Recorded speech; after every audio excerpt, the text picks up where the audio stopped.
Okay, ladies and gentlemen, Flick Grey. Flick Grey is a survivor of debilitating emotional distress, a sociologist by training, and a questioner and acrobat by disposition. Flick works at Our Consumer Place, is a freelance, critical consumer perspective academic, and is currently completing her PhD on Benevolent Otherings. Ladies and gentlemen, can you help me to welcome Flick Grey, please?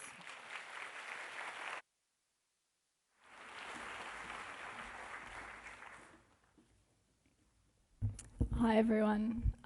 My role here today is to open up our thinking and our conversations around this challenging and controversial diagnosis. If we are truly to raise community understanding, we have some difficult dialogues ahead. To begin, I'm going to share some of my own lived experience. I was labelled with borderline personality disorder in 2005. Now, I'm not going to tell you a story about how back then I was suffering immensely and behaving in inexplicable and challenging ways. But then I got properly diagnosed, linked into appropriate treatment, cooperated, of course, because cooperation's really important, and am now in recovery, living a better life and grateful for the interventions I received. That would be too comfortable a story, and it's not my truth. In fact, it's light years from my lived experience. My truth is far messier and more painful for everyone involved. My truth sings of constant emotional pain and shame and blame and inarticulable traumas, invalidation and neglect and judgment and confusion, and wading in deep shame, wading through shame, and grappling, constant grappling. I'm also not going to indulge any voyeuristic tendencies by displaying just how severe and disabling my experiences have been, how sick I was, or how serious my borderline experiences were or are, how traumatic my childhood was, how real my suicide attempts were, how shocking my self-harm was or is. Just trust me, I can be extremely messy and extremely competent, and often both simultaneously. This is part of the paradox of borderline, and it does make it challenging to get our heads around. I'm not here as a harbinger of doom and despair, at least not today. That comes and goes. I can say that almost everything I read about borderline after I got the diagnosis, and I read a lot, I'm a nerd, it was horrific to read.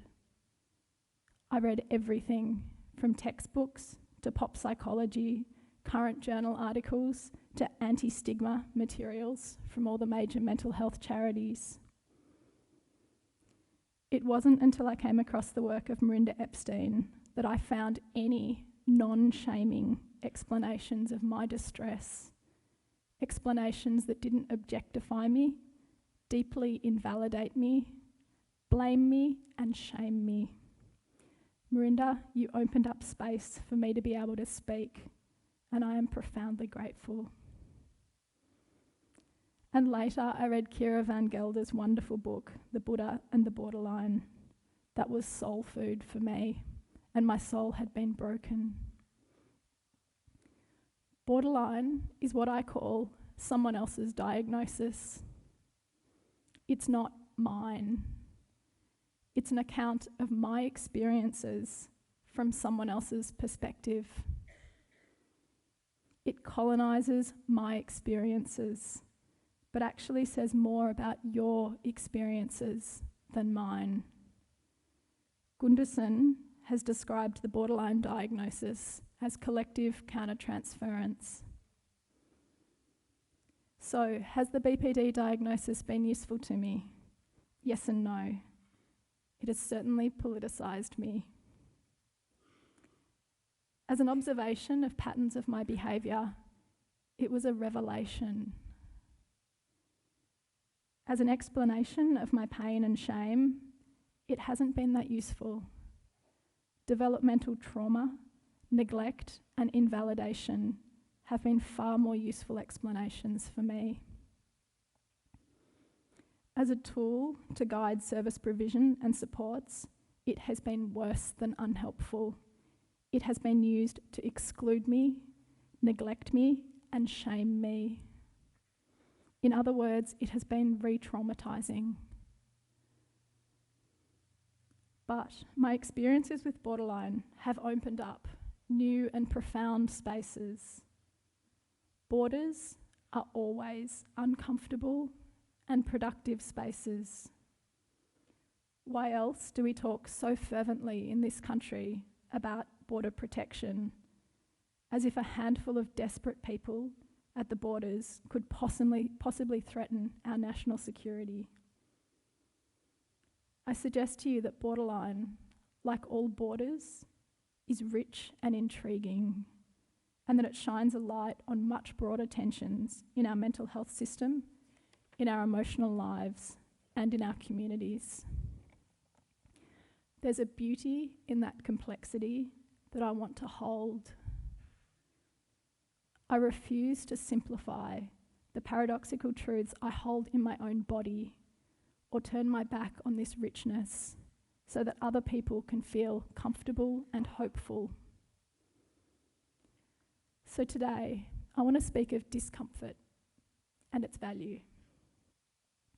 If you go away with nothing else from today, I hope you reconnect with and value your own discomfort and what it is telling you. If you come away from today feeling relaxed and comfortably hopeful, then I'm afraid you're not listening deeply enough or thinking critically enough, and you will be part of the problem. You would probably have stopped listening to that little voice in your own body that whispers that all is not well. I ask you to try to listen to and honour that voice inside you. If I hear one more expert by training publicly declare that we have all the answers in mental health, we just need bucket loads more money, I think I will cry, honestly. And don't misunderstand my tears. I value this exquisite sensitivity of mine. It's a gift of borderline. I yearn for spaces where we can hold the totality of our lived experiences in all their various shapes and sensations. I'm sharing my truth with you, and I hope you will share yours. And that's what I hope for us all today, that we can honour our true lived experiences in as much complexity as we can hold. All too often, when the topic is borderline personality disorder, our defences come up. The main one that I witness is silence, a deafening cultural silence. Another is blaming someone else. I don't know what to do in this situation, so it must be her fault, or it must be his fault. We all do this. So, for example, we might be a service provider at our wits' end, trying to support someone who repeatedly self-harms. Our toolkit feels inadequate, and so we blame them and call them manipulative, attention-seeking, splitting, not serious, or engaged in a power struggle. Or we may be a parent or partner struggling with someone we love whose behaviour is at times challenging or possibly abusive, and we don't know where our own boundaries lie or should lie. Or maybe we feel guilty that we genuinely don't know how to support this distressed person that we love. So we learn to blame them. Maybe we read pop psychology books like Stop Walking on Eggshells or I Hate You, Don't Leave Me. which blame those of us with this label and refuse to see these problems as relational, deeply human and meaningful. Or we may be someone who's been diagnosed with this disorder, struggling to receive support in our healing journey. When we seek attention in our shame and distress, we may be insulted and humiliated over here, locked up and traumatised over there, or turned away, ignored and neglected. And we too learn to blame others. We feel a need to defend ourselves from the painful bits, and so we use our various defence mechanisms. Today, I ask that we try to sit with our discomforts instead. To the mental health workers here, I ask that you stay open to hearing how the language and conceptual tools that you use to understand us may be experienced as shaming. That even when you work hard in good faith and with thoughtfulness, you may be unwittingly doing harm. Despite the value of your learning, you have much to unlearn too. Please accept such feedback as a gift, even if it's sometimes wrapped in shit. To the families in the room, please be open to hearing about our experiences of trauma, abuse, neglect, and less than nurturing childhoods. Having our experiences invalidated can be the most harmful experience. But I know it can be hard to hear, and again, it's often wrapped in shit. To the consumers in the room, people with lived experience of being labelled as borderline, please try to stay open to hearing uncomfortable facts as experienced by others. That sometimes we do react in ways that are difficult to be around, that our sensitivities can be challenging to hold, and that we too can drive those around us a bit mad. Today may well be challenging. Indeed, if it isn't, I don't think we'd be doing our job properly. There are people you can seek support or debriefing from, should you need that. If you want support, please approach the spectrum table outside and they can discuss options with you. There are professionals, consumers and carers who have put their hand up for this role. Just for today, I ask that we all keep listening to those little voices inside, honouring our lived experience and holding the complexity that is borderline, and resisting the temptation to settle for less than our deepest truth.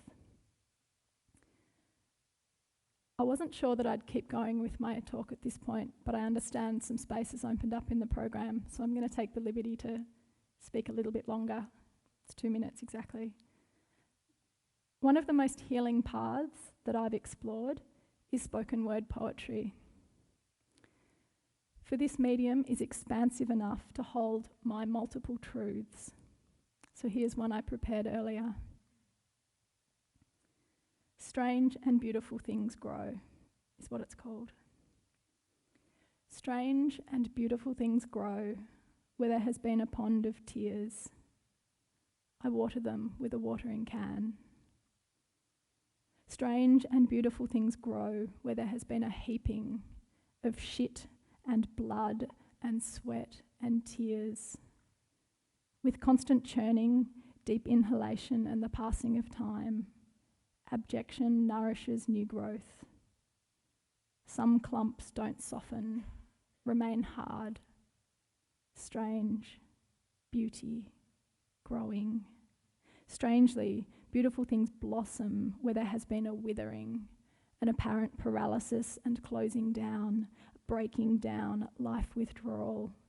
In darkness, spirit stirs. And where there has been gnawing, sharpness of blades, blood and guts spilling out, boundaries breached, strange and unruly beauty grows. Strange and beautiful things even grow in harsh, arid desolation, in fetid decay, in neglected wastelands, in the crevices of desecration. Strangely, familiar beauty grows where there has been a convocation of erudite sophistication and life's yearnings. For it is in quietness that we grow, and in stirring, in neglect, in joy pain, in tenderness, when whole limbs are hacked off, we grow. Strange and beautiful things grow. Thank you.